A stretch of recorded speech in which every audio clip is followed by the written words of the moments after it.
KITE festival ഈ മാസം 16-ന് തുടങ്ങും. 3 വേദികളിലായാണ് ഇത്തവണ ഫെസ്റ്റിവൽ നടക്കുന്നത്. ജനുവരി 25 വരെയാണ് ഫെസ്റ്റിവൽ സംഘടിപ്പിക്കുക.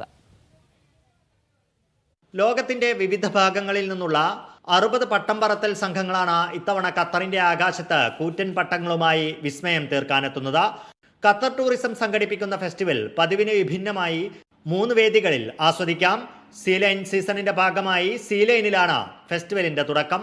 16-ന് തുടങ്ങുന്ന പട്ടം പറത്തൽ മേള 18 വരെ സീലൈനിൽ തുടരും. 16, 17 തീയതികളിൽ ദോഹ മാരത്തണിന് നിറക്കാഴ്ചകൾ ഒരുക്കി ഹോട്ടൽ പാർക്കും കൈറ്റ് ഫെസ്റ്റിവലിന്റെ ഭാഗമാകും.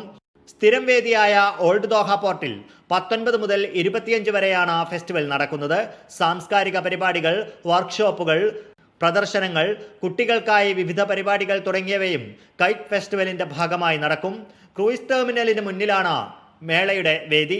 തിരക്കേറിയ ക്രൂയിസ് സീസണിൽ ഖത്തറിലെത്തുന്ന അന്താരാഷ്ട്ര യാത്രക്കാർക്ക് വ്യത്യസ്തതയാർന്ന വിനോദം കൂടി പകരുന്നതായിരിക്കും ഫെസ്റ്റിവൽ. Media 1 Doha.